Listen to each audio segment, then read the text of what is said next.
About an hour ago, Donald Trump addressed the American people. This follows an address from Prime Minister Albanese of Australia to his people, as well as Prime Minister Starmer to the British people. And in both speeches by Starmer and Albanese, they said to the people, we know that fuel prices, gas prices are going up, and we should expect more pain, but we will do as much as we can to ensure that your wallet is not too impacted. Donald Trump, in his address to the American people, basically said that this war will continue, and America may start to bomb energy and oil infrastructure of Iran. Okay, so let's listen to a few of his words. Our economy is strong and improving by the day, and it will soon be roaring back like never before. It will top the levels that it was a month ago. I've made clear from the beginning of Operation Epic Fury that we will continue until our objectives are fully achieved. Thanks to the progress we've made, I can say tonight that we are on track to complete all of America's military objectives shortly, very shortly. We are going to hit them extremely hard over the next 2 to 3 weeks. We're going to bring them back to the Stone Ages where they belong. Okay, so he's basically saying that we're winning this war and we will bomb them to the Stone Ages, which tells us he's actually not winning this war. Okay, now I also want to look at another person who is Peter Hegseth. New strategic map. So remember, this war in Iran, it's not ending. In fact, many people believe it's only starting to ramp up. So there are rumors that Donald Trump has already authorized the use of ground forces. And so we could see an invasion of Iran as early as this weekend, but certainly, definitely this month, okay? But while America is fighting this war in Iran, this is the Secretary of War, Peter Hegseth, and he's announced that America will control all of North America. From Greenland to the Gulf of America to the Panama Canal and its surrounding countries. At the Department of War, we call this strategic map the Greater North America. Why? Because every sovereign nation and territory north of the equator, from Greenland to Ecuador and from Alaska to Guyana, is not part of the global south. It is our security perimeter in this great neighborhood that we all live in. Okay? So basically, what he's saying is we will enforce the Monroe Doctrine in North America. So it sounds very strange to people in that Donald Trump is fighting this war in Iran that's not really winnable. At the same time, he is being aggressive in North America. He's seeking fights with Canada, with Denmark over Greenland, with Colombia, with Mexico, with Cuba. In fact, he's embargoing Cuba right now, and people expect possibly an invasion of Cuba very soon. So people just think that Donald Trump is all over the place and he's idiotic, okay? So this is Iran, and everyone says that a ground invasion of Iran would be stupid because it is much too large to invade. Right now, America has only about 50,000 troops in the Middle East, and the geography, the terrain, makes it very hard to control. Okay, so you have these mountains, the Zagros Mountains, which allows for the Iranians to hide and conduct guerrilla warfare and use drone strikes and artillery strikes. And then you have the desert, which makes it very hard to cross, okay? So even if the Americans were to attack from here, from Iraq, they would have to face the mountains. If they were attacked from Pakistan, from the east, they would have to face deserts, okay? And if they were to attack from the south, they would face all these mountains. And also you're far away from Tehran, which is ultimately your objective. Okay, so there's lots of conversations about what the Americans are trying to do. Right now, the consensus seems to be the Americans first want to control the Strait of Hormuz in order to elevate the strain on the global economy, okay? But as you can see from this map, first of all, the strait, it's not very wide, and it's very close to the Iranian coastline in the mountains, so it's easy to attack from. And there are these, and then the Iranians can put mines all around the strait as well. So what everyone tells us is that an invasion of Iran would just be idiotic. But at the same time, the Americans need to free up the Strait of Hormuz and allow for maritime navigation in order to stabilize the global economy. Okay? Already we're seeing lots of signs that America is preparing for a long, long war. So there are already 50,000 troops in the Middle East, and a lot of them will be deployed against Iran. But also, there's a letter from Leonard Anderson to reserves, telling them we must get ready to deploy, fight, and win. Okay? So not only have they sent 50,000 troops to the Middle East, but they're preparing to call up the reserves as well. Okay? So this seems as though America is preparing for total war. Party market is a very interesting place to understand how global events will turn out, okay? And so there are three indicators that, in fact, a war is coming, a ground invasion is coming. First of all, the pizza index is exploding. What does this mean? It means that in the Pentagon, when they're preparing to launch a ground invasion, they need to work overtime. And so they call for pizza, okay? And so pizza deliveries are going up. Gay bars are empty. Okay, so when people are, don't have much to do, they go and, go on dates. The last is that people are making bets, large bets, that a ground invasion will happen, okay? So these are people who have inside information, and so they go on Party market and make a bet that this will happen, knowing it will happen. So this guy bet $200,000 that a ground invasion will happen, and if it turns out a ground invasion does happen, he will win over $1 million. Okay, so these are three very good indicators that a ground invasion has been approved and it will happen very, very soon. Okay, Donald Trump himself has said many, many things. Okay, so he said that, you know what, if we leave the Middle East, it's not our problem. We don't really care, okay?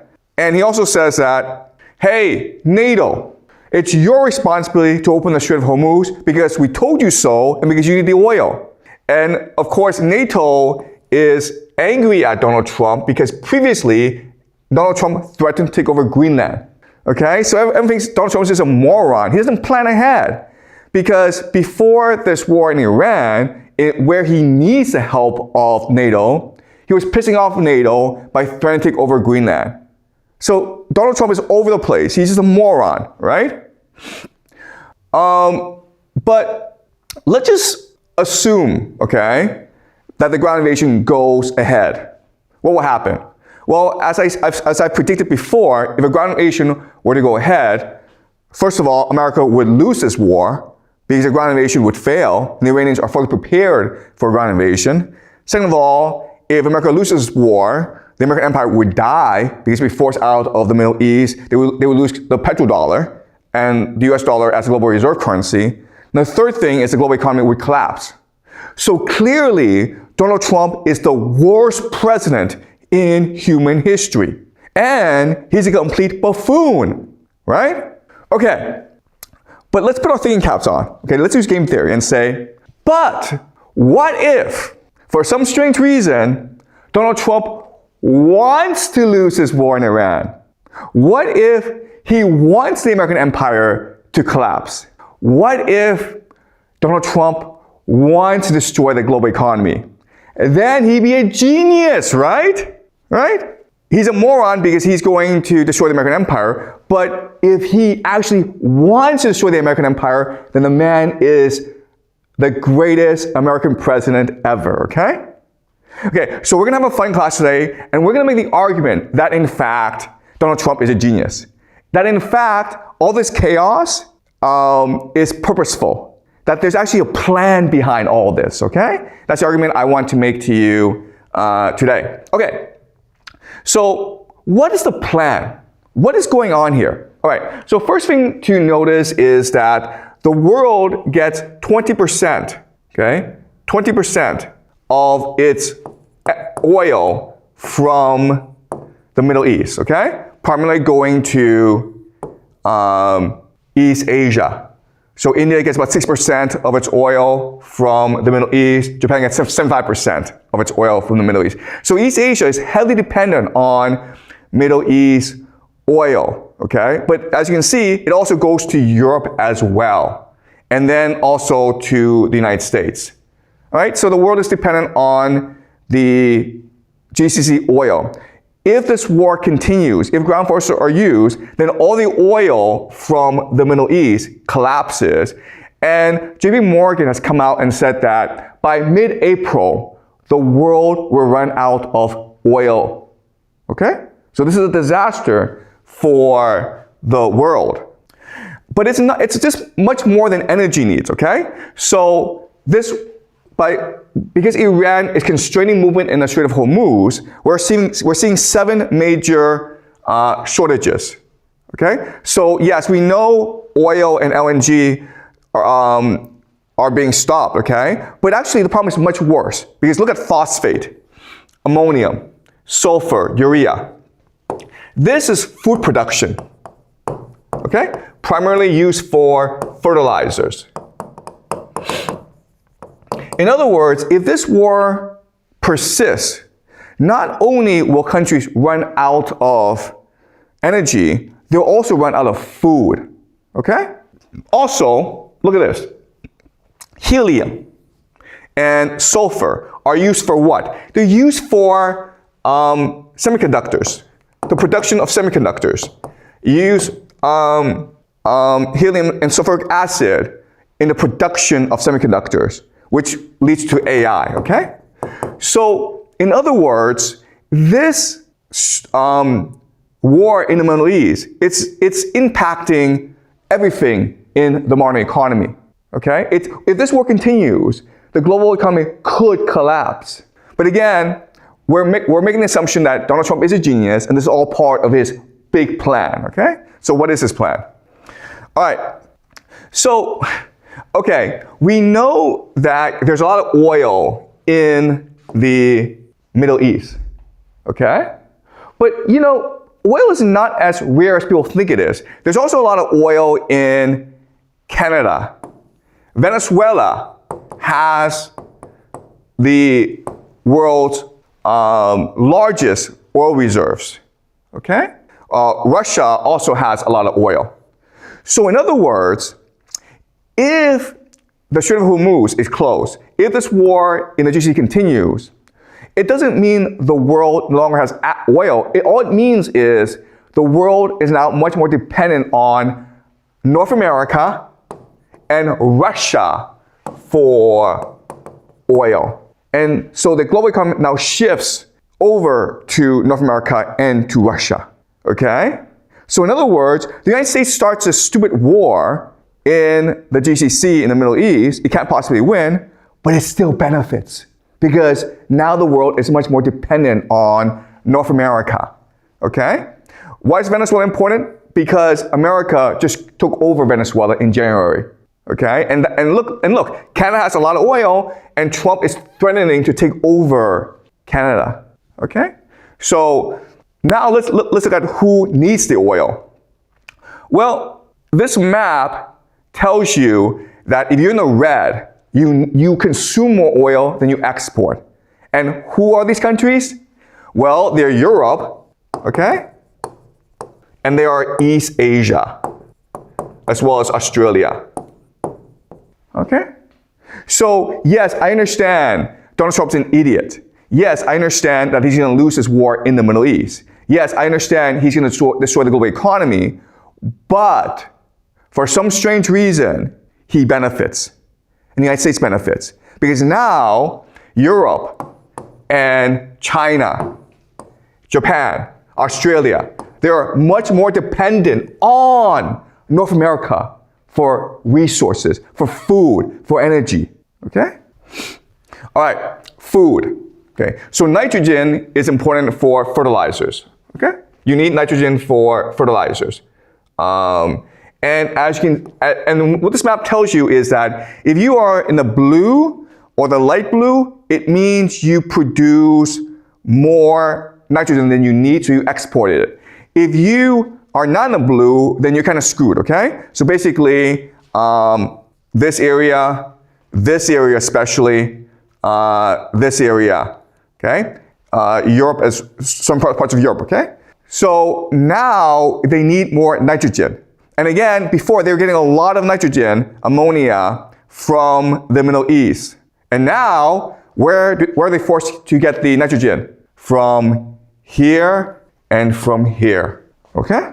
So again, yes, I know Donald Trump's losing this war in the Middle East, but in the long term, America stands to benefit, right? Last thing I want to look at is water. Okay? Water is important because water tells us which areas are the most stable. Basically, if you have a lot of water, you're less prone to conflict. But if you don't have that much water, then you're prone to conflict, okay? So we look at, so if you're in a dark blue, you're good, okay? Nothing to worry about. If you are in the light blue, you are in a lot of trouble, okay? So if we look at this area, North America, pretty stable because lots and lots of fresh water, okay? If you look at Russia, pretty stable, lots and lots of fresh water. But if you're Africa, you're in a lot of trouble. If you're Europe, you're in a lot of trouble. If you are Middle East, you're in a lot of trouble. If you are Southeast Asia, you are not in that much trouble, but you are in some trouble, okay? So we already see how this map tells us where in the future, basically Russia and the United States, North America, are the most stable parts of the world with the most resources. And therefore, they are the most resilient, the most stable, okay? But if you go to Africa, Europe, Middle East, Southeast Asia, these are points of conflict in the world. So we can expect these places to become much more unstable over time. So in other words, all the United States and Russia have to do is maintain stability and then export resources to these places. And guess what? And then they make a lot of money for themselves, okay? So again, I understand Donald Trump's an idiot. I understand this war in the Middle East is stupid, but from a long-term game theory perspective, the United States wins from this disaster, from a long-term perspective, okay? Now, you look at this map, you think, well, China's pretty good too, right? Like China has a lot of fresh water. The problem with China though is this.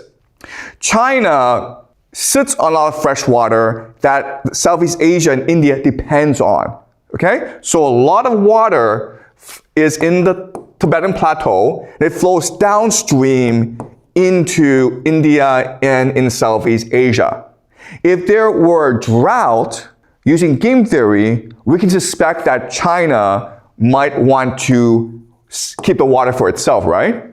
In which case, Southeast Asia and India would be very angry, okay? So this is a potential flashpoint that we have to watch out for. Okay? So it seems like China is stable, but the surrounding areas are not so stable. And so China will be dragged into a conflict. Okay? All right. So let's summarize what we've learned so far. So these are the countries with the most oil reserves, okay? Venezuela, Saudi Arabia, Iran, Canada, Iraq, UAE, Kuwait, United States, Russia. Okay.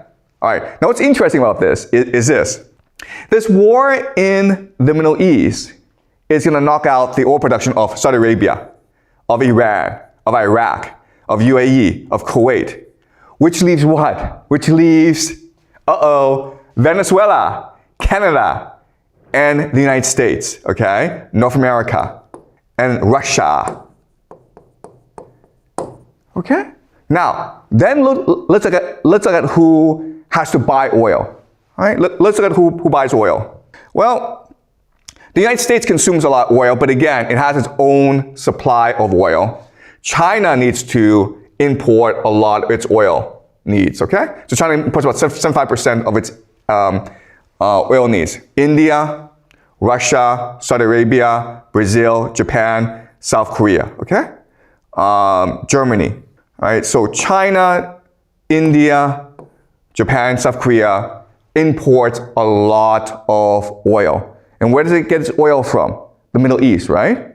So if it can't get its oil from the Middle East, then these four countries, China, India, Japan, and South Korea, will need to get the oil either from the United States or Russia. Okay? And why does this matter? Well, let's look at this. Let's look at who owns the most U.S. treasuries. Basically, if you own a lot of U.S. treasuries, it means that you are financing American debt. America right now is $39 trillion in debt. That's a lot of money, but as long as people continue to buy U.S. debt, as long as people want to buy U.S. treasuries, it's not a problem, okay? It's a Ponzi scheme. Okay. So let's look at this. Who are the biggest holders of U.S. debt? Japan, China, right? Taiwan, Singapore, Hong Kong, India. Okay, so this is all Asia. And we already said that Asia needs a lot of oil from the Middle East, right? Now let's look at others. United Kingdom is second, okay? Cayman Islands is basically just Europe as well. It's a money laundering operation, okay? Belgium, Luxembourg, Canada, France, Ireland, Switzerland. These countries are Europe. And again, where do we say most oil from the GCC go? It goes to either Asia or Europe. And now because of the stupid war in the Middle East, Asia and Europe are now forced to buy oil from either Russia or the United States. And this is important, okay? This is important because previously there's a fear that these countries would stop buying U.S. treasuries because America is too heavily in debt. The American economy is too much of a Ponzi scheme. So there's this great fear that Europe and Asia would move away from the US dollar and more towards Swiss francs or gold, okay? Now, because Europe and Asia need fertilizer, they need energy from the United States and North America, the United States no longer has to worry about its debt, okay? All right, the $39 trillion debt, not a problem because the entire world is dependent on North America for resources. The Ponzi scheme can keep on going. So again, Donald Trump is an idiot, but he's so stupid, he's become a genius. Okay? All right, now you're like, wait, but Donald Trump's an idiot. Where would he get this idea from? How would he know how to do this? And the answer is because Putin has already proven that this strategy works in Ukraine. Okay, so let me show you how. Okay, so this is the war in Ukraine. And as you can see, the dark red are areas in which Russia is contesting territory. The light red, the pink are areas in which Russia wants to gain territory. And as you can see, Russia still has a long way to go. And we're already 4 or 5 years into this war, which means that this war can go on for another 10, 20 years. It's a very slow grind. And it's good for Russia. Yes, I know that Russia is losing a lot of soldiers, and I know that the Russian economy is suffering, but this long war of attrition is good for Russia. Why? Well, because first of all, what it does is it allows Russia to industrialize its economy. Okay? It allows Russia to center its economy around war production. Okay? So the red, as you can see, is total industry. Okay? And as you can see, it's been going up since the war started. All right? Overall industry has been going up as well.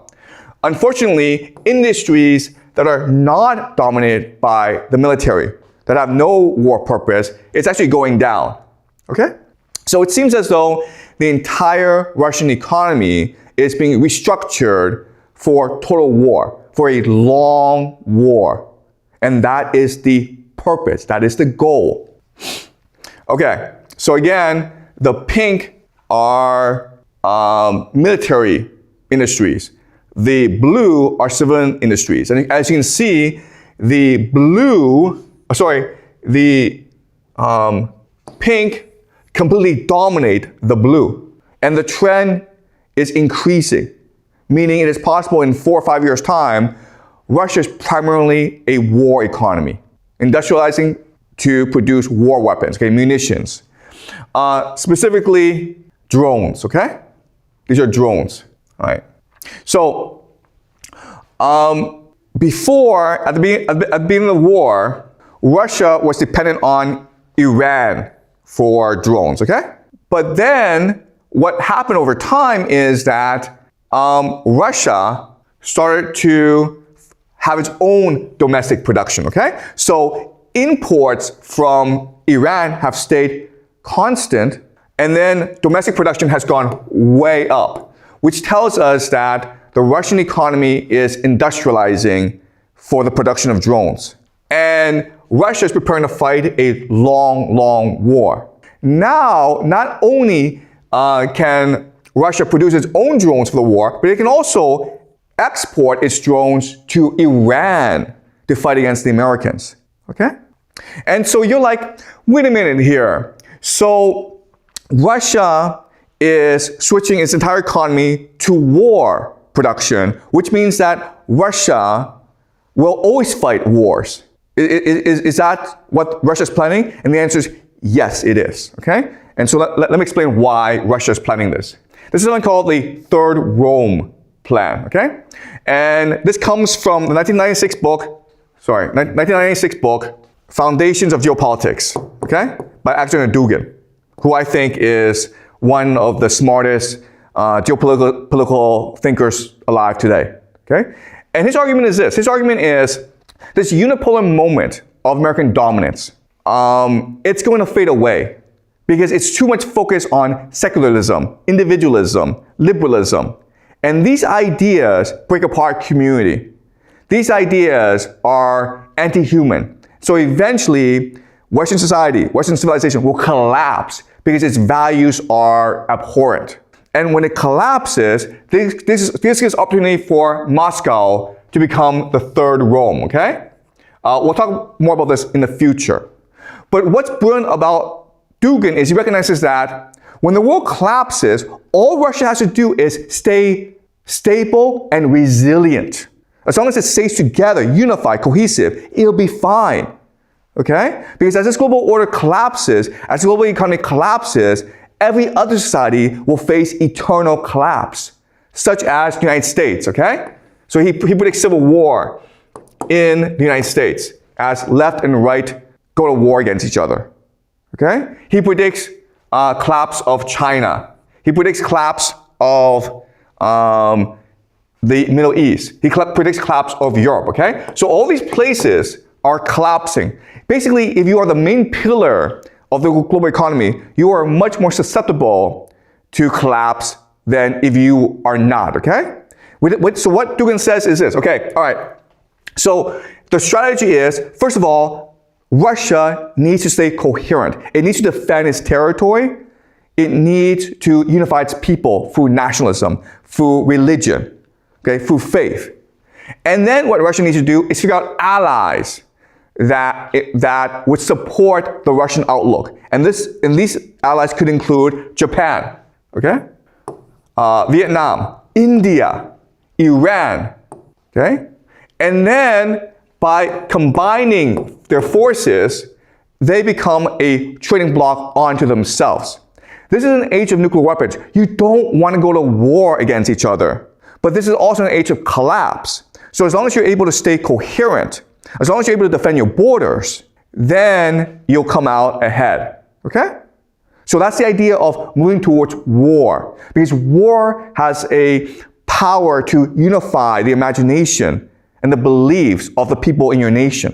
Right? So you're using war in order to increase the nationalism, the religion of your society, which will allow you to weather the storm better. Okay? So that is the grand vision of Alexander Dugin. And in my opinion, he is absolutely correct. And Russia is moving towards this by invading Ukraine. All right? So the Ukraine invasion was not a response to NATO. The Ukraine invasion was to implement this grand vision for the creation of the Third Rome, to allow Russia to survive the coming collapse of the global order better than anyone else, okay? And so by taking over Ukraine, you now control 1/3 of the world's carbohydrates and a lot of the world's energy, right? Once you control Ukraine and the Black Sea, you are now able to export your energy and your food to Africa, to the Middle East, to Europe, to Asia, okay? So that's the grand vision for Russia. And again, in my opinion, this makes a lot of sense. The world is collapsing, and so you have to build a fortress. You have to be self-sufficient in order to weather the storm. So given this, America's like, well, we can do the same thing, okay? And so the grand plan for America is something called the Technate, okay? Sorry. This is something we'll discuss more later on, okay? But first I want to introduce this idea to you, the Technate. And the Technate is very simple. It's the idea that, you know what? Yes, the world is going into chaos. The world is collapsing. But North America is self-sufficient, right? So these past few months, Donald Trump has been picking a fight with Denmark over Greenland, right? He's been threatening Canada. He's been threatening Mexico. He's been threatening Colombia. He's taking over Venezuela. He's been threatening Cuba. He's been threatening Honduras, Nicaragua. Why is he doing this? Because they're all part of the grand vision for Greater North America. Okay, what Peter Hegseth calls Greater North America. The Technate. All right? And this is a response to Moscow's Third Rome. If Moscow is going to build this grand alliance in order to weather the storm, then America has no choice but to also build this grand alliance as well in order to protect itself in this coming storm. All right? So what Donald Trump has recognized is that Putin is right. The world is collapsing. There's nothing we can do to save the world. So let's just accelerate it in a way that allows America to benefit from this collapse. Okay? So by collapsing the GCC, by collapsing the Middle East, you make Asia and Europe now dependent on North American energy and fertilizer exports. And this allows you the resources, the motivation to create the Technate, okay? This self-sufficient economy, okay? Does it make sense? All right, okay, all right. So let us summarize, okay? So in September 11th, 1991, George H.W. Bush, he responds to the fall of the Berlin Wall, the collapse of Soviet Union, by coining a new phrase called the New World Order. And there are three major pillars to the idea of the New World Order, okay? The first idea is that America will become the financial capital of the world. America will offshore resources and manufacturing to other places.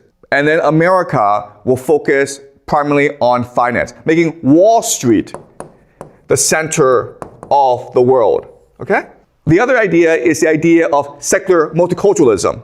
So the world is divided, but what can unite everyone is the love of money, the love of consumerism. So if we just focus on making money and buying things, then the world will be forever at peace, okay? And so we have to let go of borders. We have to let go of community. We have to let go of identity and focus more on consumerism, okay?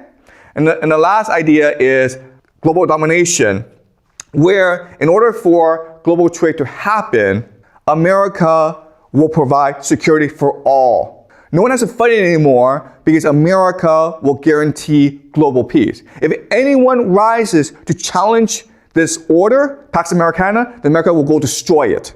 Okay? So these are the three main pillars of the New World Order as announced by George H.W. Bush on September 11th, 1991. Okay? Trump World Order is a response to this New World Order. Basically, what Trump is saying, and what he's been saying for a long time is, why should America pay for the defense of other nations? Why should America have to be the consumer of last resort for everyone? Why are Americans paying for everything so that Europeans can have their welfare and their pension? Everyone's taking advantage of America, and it's destroying America. So let us change the New World Order to the Trump World Order, okay? And how do you do that? Well, you move America from a focus on finance to a focus on resources and manufacturing, okay? Basically, you believe the world is going to permanent war, and so you provide the resources and the manufacturing in order to facilitate this world war.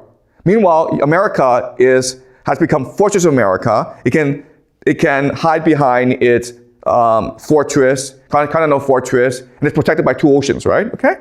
So this makes sense. Multiculturalism doesn't work. It leads to stupidity such as DEI, woke politics, transgenderism. It's all retarded. Let's focus on what makes us proud to be Americans, which is Christian nationalism, okay? Our love of the white race, our nation, and God, okay? So no more of this multiculturalism. No more immigration, no more open borders, no more Democratic Party. Let's just focus on being Christian nationalists, okay? Love the United States, love of Christianity, love of the white race. And the last idea is, why should America pay to protect the world? Screw Pax Americana, let's just do MAGA, okay? What is MAGA? MAGA is national rejuvenation.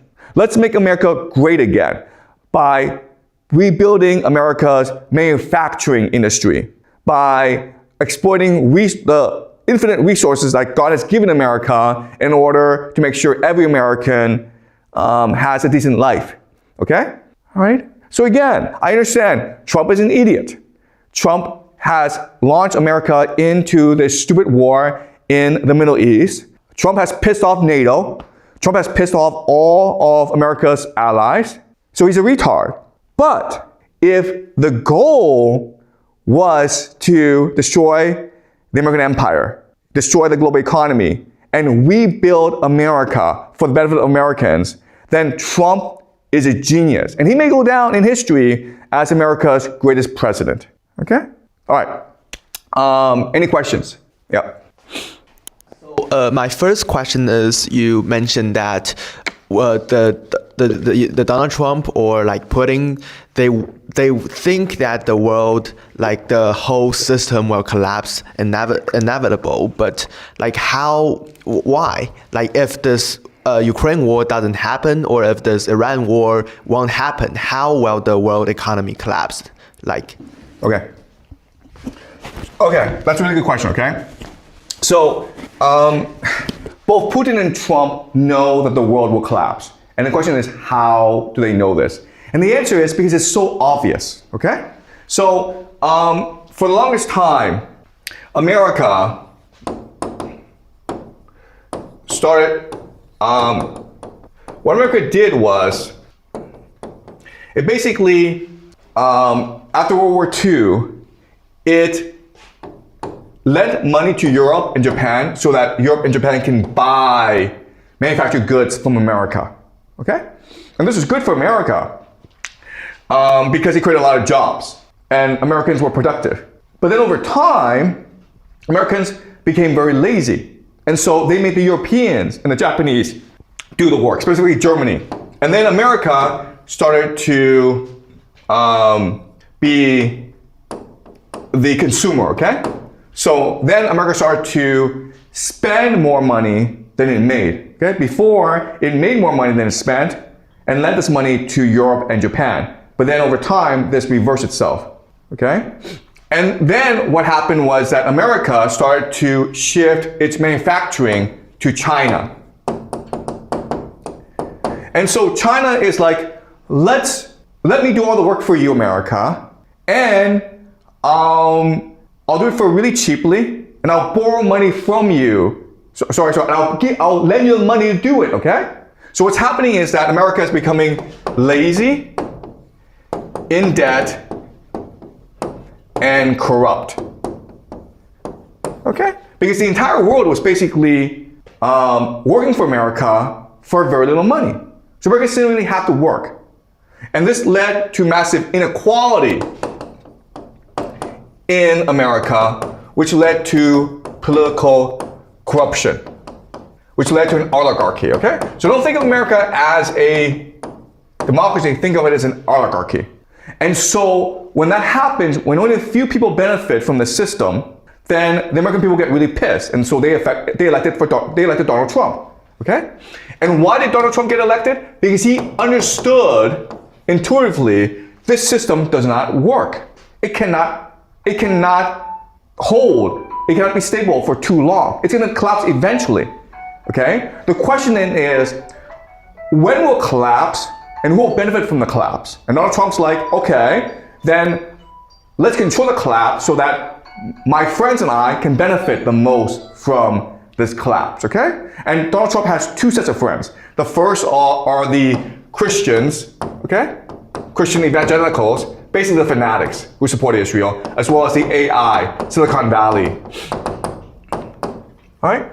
So we learned about the idea of elite overproduction, okay? But the idea is that as society collapses, declines, the elites start to compete against themselves for resources. And so right now, the elite are the finance people, and the new elite, okay, the counter elites, are the AI people, okay? Artificial intelligence. And it's something we'll discuss later on, okay? But I introduced you to the idea. But basically, the idea is that America is a house of cards. It's a Ponzi scheme. It's corrupt. It's unequal. It's lazy. It's in decline. So it's going to fall apart sooner or later, okay? But the question then is like, how do you manage this decline? How do you control this decline in a way that allows you and your friends to benefit the most? Okay? And that's why Donald Trump started this war in the Middle East. Because by starting this war in the Middle East, you're extending the process of decline in America, and therefore you're able to help transform America from an economy that's based on finance to one that's based on resource exploitation and then manufacturing. Okay? Does that make sense? All right. Any more questions?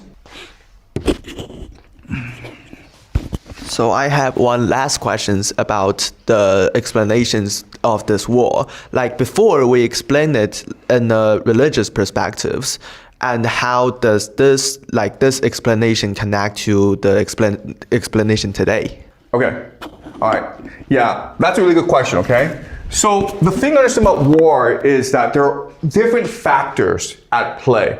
Okay, so before we went into the eschatological factor.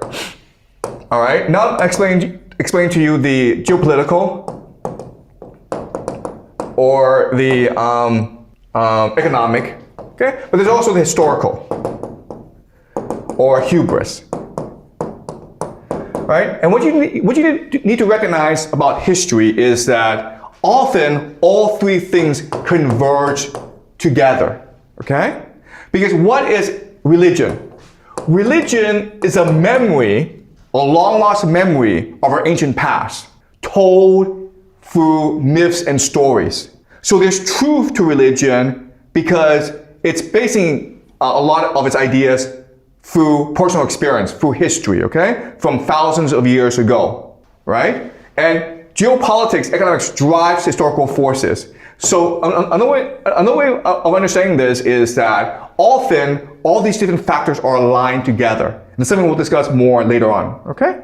All right? And so why do I look at different factors, different vectors? And the answer is because I make predictions. And if I'm able to analyze an event using eschatology, geopolitics, and history, and they align together, then I can make a pretty accurate prediction that this will happen.